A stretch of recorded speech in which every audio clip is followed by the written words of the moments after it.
Fundamental problem of intelligence. Fundamental problems of intelligence or features of the brain are the product of selective pressures through natural selection to be fit for survival. Hence, the development of our cognitive capacities. So, our cognitive capacities are limited to the challenges we encountered and overcame in the ecological niches we survived. This is how our cognitive abilities came into being. It took millions of evolutionary pressure to reach this state as we are. That is, we were fit for survival.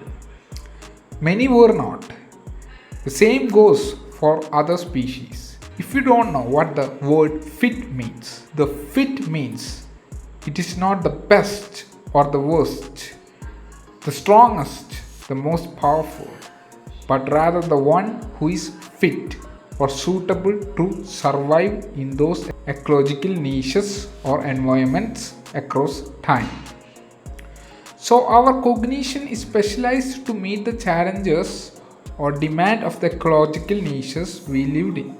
I hope you understand this point clearly. So, what we understood is that intelligence is not general but rather specialized for every species. General intelligence is an anthrocentric view of intelligence, which means it is a human centered view of intelligence. It is a cognitive misconception or bias, which means that human intelligence can be adaptable and flexible than any other species or can also be adaptable to any situation at hand. Now ask yourself, is it? This is not true at all.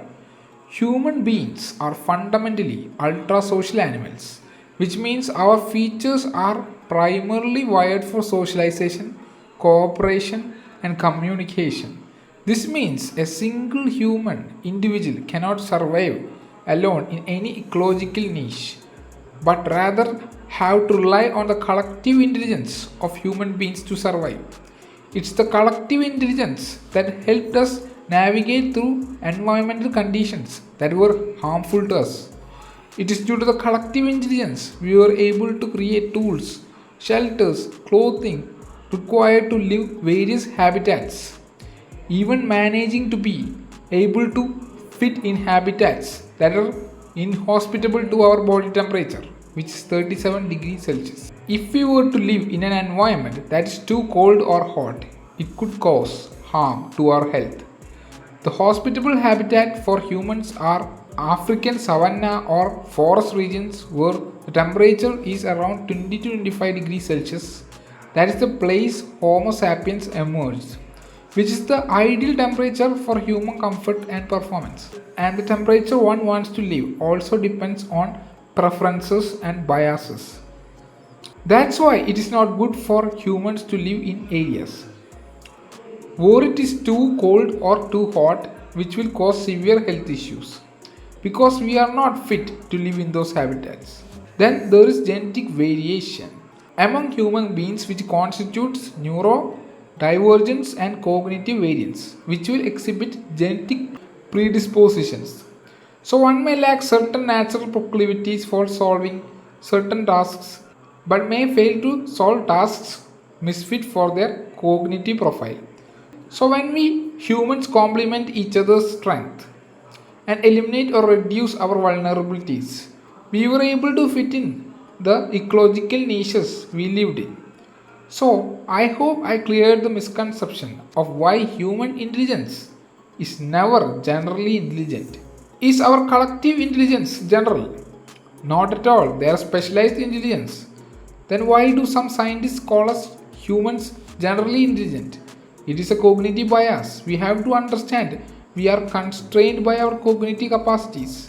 We look for similarities in our cognitive capacity to understand other species instead of learning their evolutionary history, for it is how they were fit for survival in their respective niches. There is non-human cognition that we cannot understand, but we make cognitive models and architectures or probe their neurology, even observe them at conditional settings, make comparative studies among species, and create behavioral experiments like problem solving games to understand what their cognitive capacities, purpose is.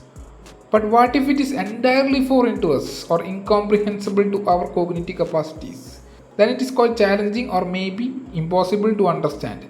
But its understanding will always be limited to our cognitive capacities.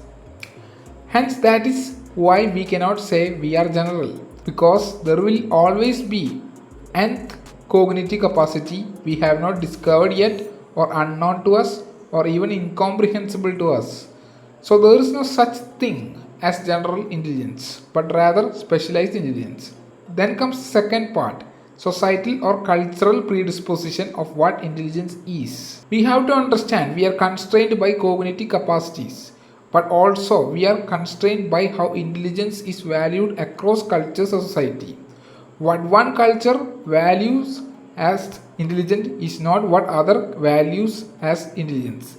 So cognitive capacities are valued differently across culture and societies. You are only considered intelligent if it aligns with the society's predisposition of what intelligence is. You have to understand one more thing. In certain societies or culture, they value the circumstantial nature of intelligence. For society or culture calls an individual intelligent or have attractive features because their circumstances were favorable, rather than having any cognitive advantage.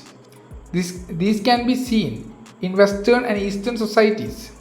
These societies and cultures attribute circumstantial fitness as intelligent. There is Machiavellian form of intelligence, where society or culture values cognitive capacity that are fit for manipulation, strategic thinking, or being fit for changing roles as you go up the social ladder. So those individuals who are fit for these features are fit for survival. Then there are societal and cultural predispositions for situational or practical intelligence, where individuals are seen fit only if they can navigate the situations, applying cultural practices. Societies or cultural predisposition of intelligence tells how different forms of intelligence are valued and how they are fit for survival in their particular society or culture across time. Then there is the subjectivity of intelligence. What one individual values as intelligent is not that another person values as intelligent. They have their own individual biases which are molded by culture and society, which is unique to them. So we learned why intelligence is not general but rather specialized, why it is valued differently across cultures. Now ask yourself, is artificial intelligence possible? Not at all. It will stay as pseudo-scientific concept. Now ask yourself, can we build artificial human intelligence? Yes, but it will be constrained by our cognitive capacities. It can have anthrocentric bias, which means human misconceptions. I hope you enjoyed the video. If you love this video, kindly subscribe, hit the like button and comment down below so I could learn from you guys too. If you have any objections, you could put down in the comment section. Thank you. Have a nice day.